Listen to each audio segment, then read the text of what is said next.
Africatech. Africatech. Africatech. Africatech.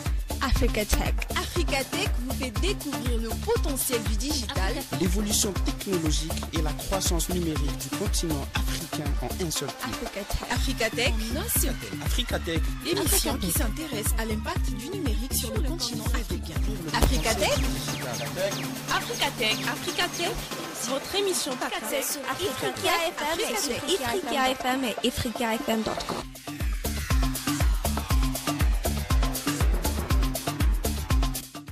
Bonjour chers auditeurs et bienvenue une fois de plus sur les ondes de Ifriqiya FM. Moïse Self avec vous pour votre nouveau numéro d'Africatech. Et dans ce nouveau numéro, nous parlons d'un sujet crucial, la fraude numérique en Afrique et comment l'intelligence artificielle peut contribuer à la combattre. Avec l'essor du digital sur le continent, la fraude en ligne a explosé. Usurpation d'identité, falsification de documents officiels, l'arnaque via l'intelligence artificielle fait face à des menaces. De nombreux startups et gouvernements africains développent des solutions innovées basées sur l'intelligence artificielle. Et aujourd'hui, pour en parler, je suis en compagnie de notre équipe habituelle de chroniqueurs. Alors, elle est constituée de Raja Dignas, qui nous vient du Congo-Brazzaville. Bonjour Raja. Bonjour Moïse, bonjour tout le monde. Mais aussi Janicia Matondi du Gabon. Bonjour Janicia. Bonjour Moïse, bonjour à tous. Mais plus ancien, pour terminer, Alamine Mahamat du Cameroun. Bonjour Alamine. Bonjour Moïse, bonjour à tous. Merci à vous d'avoir répondu présent à mon invitation. Donc on se dit à tout de suite pour la minute décryptage. Africatech, La minute décryptage. la minute décryptage. Africatech. Analyse et commentaires sur le digital. Africatech. L'intelligence artificielle révolutionne notre quotidien, mais elle représente également une arme à double tranchant. En Afrique où la digitalisation progresse rapidement, la fraude numérique connaît une croissance alarmante avec des techniques de plus en plus sophistiquées.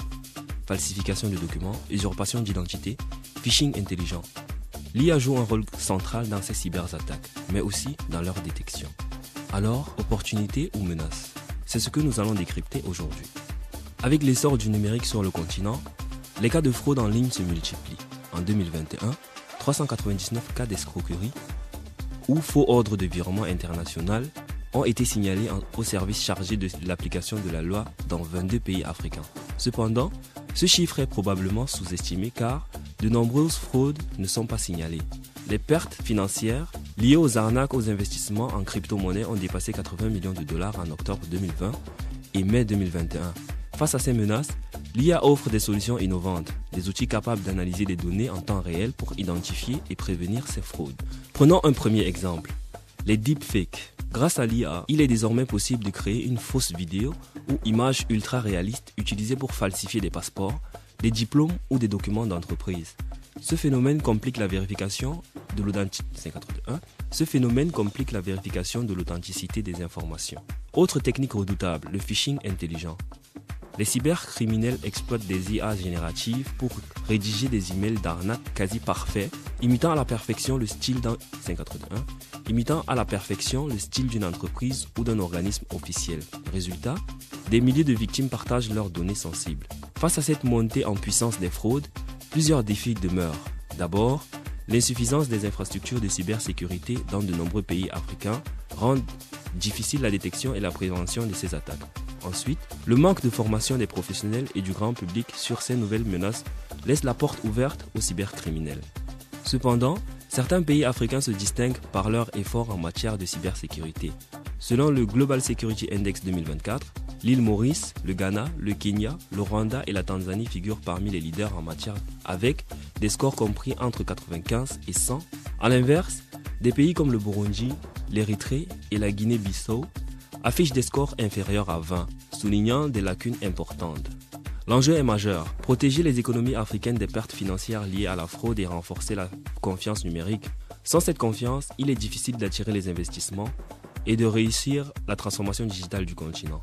L'IA est donc à la fois un accélérateur de la fraude et une solution pour la combattre. Il est urgent de renforcer les capacités des États et des entreprises pour exploiter ces technologies de manière sécurisée. Former, sensibiliser et investir dans des solutions adaptées. Voilà les clés pour faire du numérique un levier de développement et non une menace. C'était la Minute Décryptage. À bientôt pour une nouvelle analyse de l'actualité tech en Afrique. Merci beaucoup Alamine et merci à vous, chers auditeurs, d'avoir pris le temps d'écouter cette chronique. On se dit à tout de suite pour le débat virtuel. Le débat virtuel. Le débat virtuel. Un regard sur l'avenir du continent Afrique. Un regard sur l'avenir du continent africain. Africa Tech.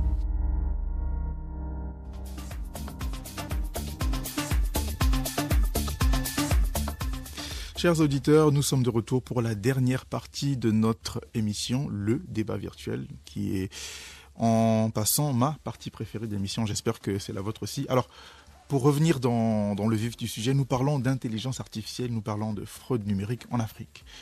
Alors, ma première question, Raja.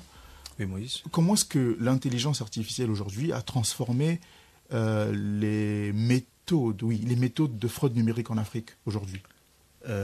Voilà, l'IA, je veux parler de l'IA générative par exemple, ça permet d'avoir des détections plus rapides et plus précises à travers un modèle d'apprentissage profond par exemple, ce qui permet de traiter des énormes quantités de données et réduire au maximum la fraude. Et comment est-ce qu'on dit ça en français facile? Moi, je peux l'aider pour le dire en français facile. Oui. C'est que l'intelligence artificielle aide les gens à faire ce qu'ils n'arrivaient pas à faire plus facilement. Genre, tu vois, si tu veux peut-être créer un faux ordre de virement ou bien un faux RIB, tu prends une intelligence artificielle, tu lui demandes de t'aider à créer un RIB ou un faux ordre de virement. Mais peut-être qu'on devrait d'abord se demander c'est quoi l'intelligence artificielle? Bien sûr, tout à fait. Donc là, si Alamine me permet, oui. Voilà, l'IA c'est tout simplement en fait une partie de l'informatique, une branche de l'informatique qui cherche à imiter l'intelligence humaine. Tout simplement. Donc, ce que l'on peut faire avec son intellect, on a mis des modèles complexes tels qu'il y a machine learning. Les machines apprennent à devenir intelligentes comme les humains. Il y a aussi du deep learning qui est basé sur des principes de réseau de neurones pour traiter des données plus complexes comme le sang, l'image, le texte. De la même manière que nos cerveaux, nos neurones travaillent, ils veulent reproduire la même chose à travers des couches qu'on appelle les couches neuronales pour pouvoir faire le travail qu'un humain peut faire, mais par la machine. D'accord. Et pour faire le lien avec la fraude numérique aujourd'hui en Afrique, donc ces techniques-là, ou cette technologie-là qui est utilisée par les fraudeurs en Afrique, c'est ça? Je peux dire en partie oui, parce que de la même manière que les cyberattaques augmentent, donc les fraudeurs sont tentés d'utiliser l'IA, de l'autre côté aussi les défenseurs de ces techniques-là aussi améliorent les méthodes. Ça veut dire quoi? Si moi j'ai un bien que je vais protéger contre Alamine, c'est un exemple, contre Alamine par exemple, alors je sais que lui il a des méthodes très évoluées. Moi, je vais avoir des méthodes plus évoluées que les siennes afin que je puisse conserver mon bien. Donc, de la même manière que les fraudeurs utilisent l'IA pour pouvoir détruire ou voler, usurper les identités et tout, l'IA sert également de l'autre côté à pouvoir sécuriser nos données, en fait. Et c'est une arme à double tranchant. Une arme à double tranchant. Merci beaucoup, Alamine. Très bien. Et si je peux ajouter quelque chose, je dirais que l'IA est évolutive. Ça veut dire, à l'époque, il y avait des méthodes d'automatisation fixes. On crée un programme, c'est fixe que lorsqu'il y a telle donnée qui rentre, voici la sortie. Si je rentre à la gauche, je dois sortir forcément par droite. Mais avec l'IA, il va apprendre. La dernière fois, tu es rentré par la droite, mais tu es sorti par la droite. Qu'est-ce qu'il va faire? Il va apprendre des caractéristiques de ce mouvement-là afin de produire une donnée qui sera compatible à la prochaine action. Donc, on parle là de haute capacité d'adaptation. Exactement. L'IA est tout à fait s'adapte effectivement avec le temps. Il travaille en temps réel et s'adapte selon la réalité. Janicia, tu veux dire un mot à la question par rapport aux méthodes de fraude qui sont utilisées aujourd'hui à travers l'intelligence artificielle? Par rapport aux méthodes, j'ai pas vraiment grand-chose à ajouter parce que je pense que ça a déjà été assez expliqué par Raja. Et par rapport à ce qu'on voit aujourd'hui en Afrique, on voit beaucoup de... Les deepfakes, ce sont plus des méthodes qu'ils utilisent en ces moments pour pouvoir...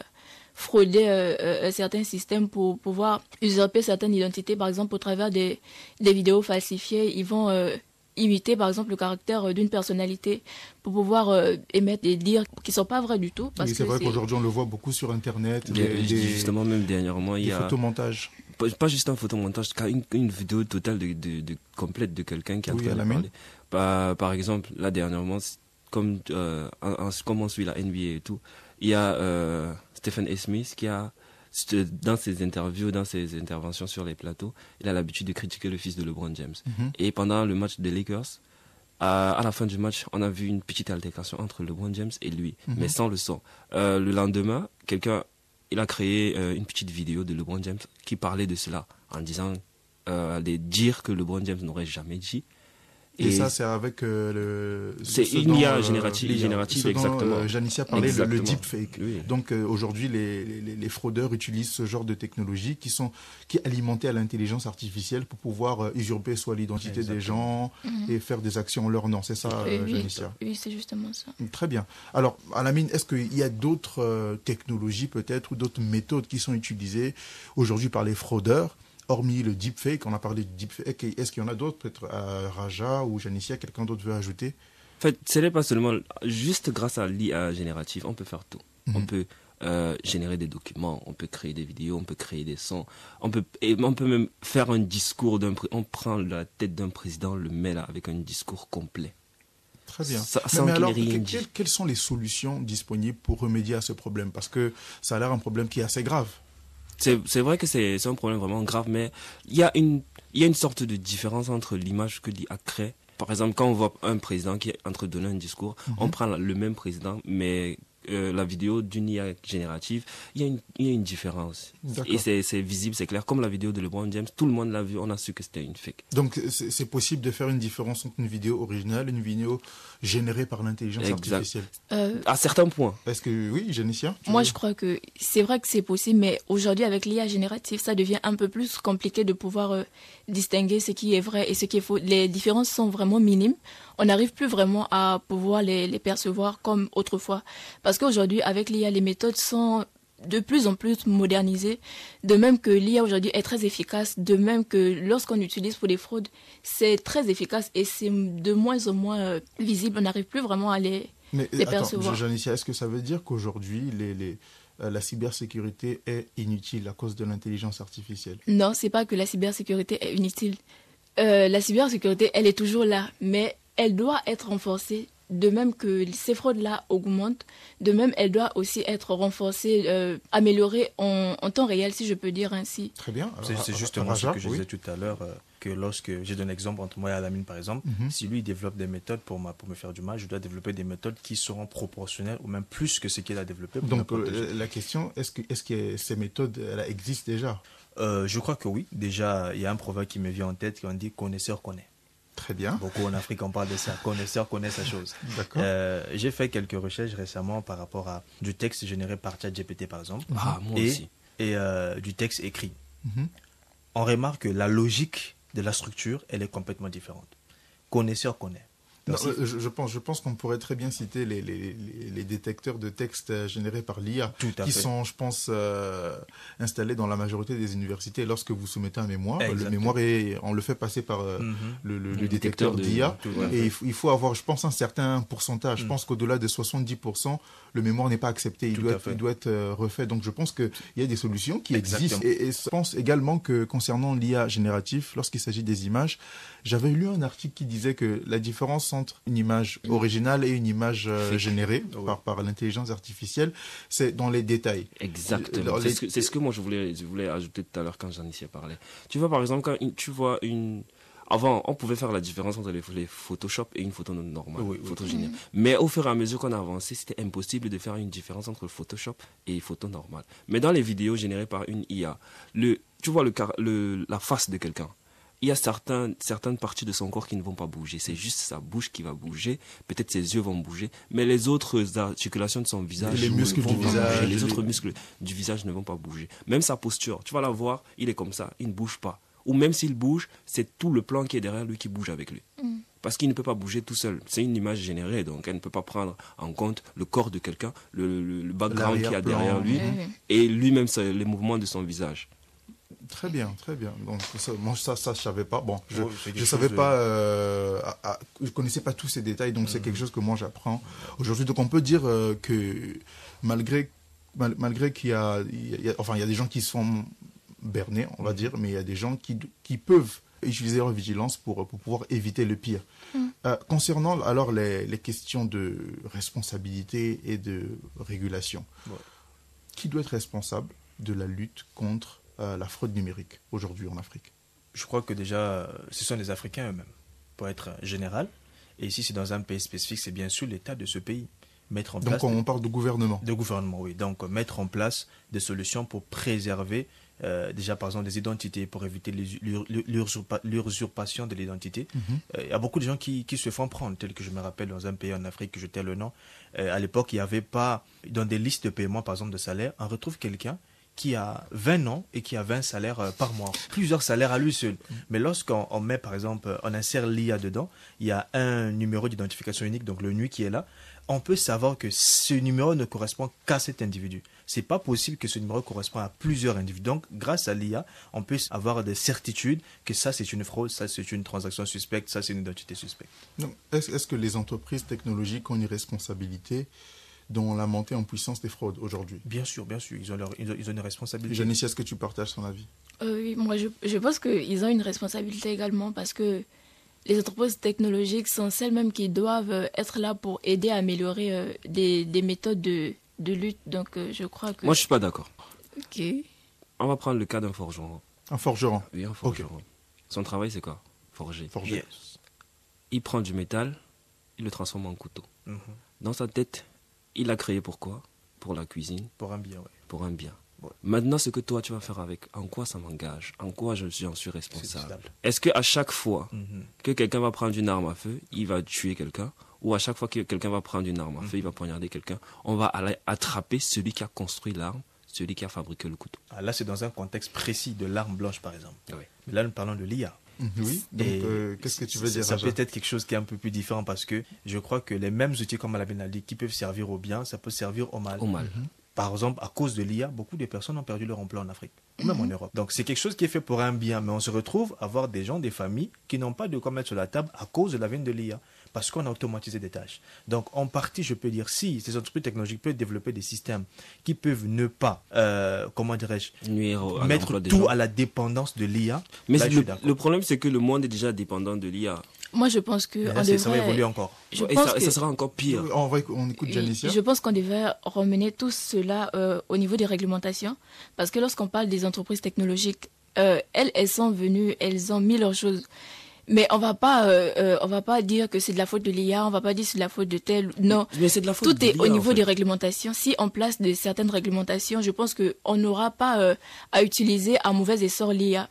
Parce que l'IA, elle a quelque part une valeur neutre. Elle n'est pas là pour le bien ni pour le mal. Elle est juste là neutrement. Justement, c'est la personne qui fait en sorte qu'elle est bien pour le mal. Et donc, s'il y a des réglementations, les réglementations vont permettre qu'on puisse utiliser à des bonnes fins la technologie. Mais est-ce qu'il faut... Je comprends ce que vous dites, oui. Mais j'ai envie de me pencher, pas totalement du côté de Janicia, parce que je me dis, est-ce qu'on va stopper l'innovation au nom du risque?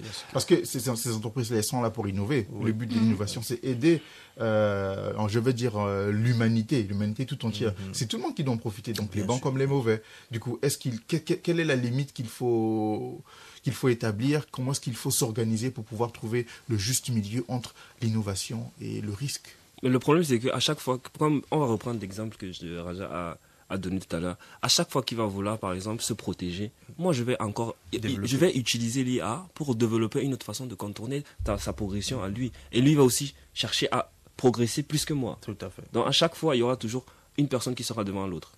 Donc on peut conclure en disant que l'idéal, c'est de trouver un équilibre entre sécurité et innovation. Exactement. Pour que l'IA reste un outil au service du développement et non une arme pour les cybercriminels.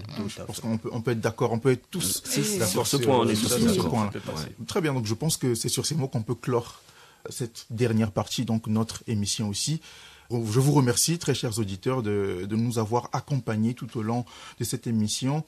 Nous retenons que l'IA peut être un atout, tout comme une arme redoutable pour tout le monde, mais elle doit être bien encadrée. Donc la fraude numérique en Afrique évolue avec l'intelligence artificielle. Des solutions existent déjà, mais elles doivent être mises à la disposition de tout le monde, et une régulation sur la responsabilité des gouvernements doit être mise en place pour tout le monde, y compris les entreprises. Donc je vous remercie Raja, Alamine, Janicia. Un grand merci également à Chourouk qui est toujours là à la réalisation. Et vous, très chers auditeurs, que pensez-vous de l'intelligence artificielle? Dites-nous, réagissez avec nous dans les commentaires. Entre-temps, on se dit à la semaine prochaine. Au revoir.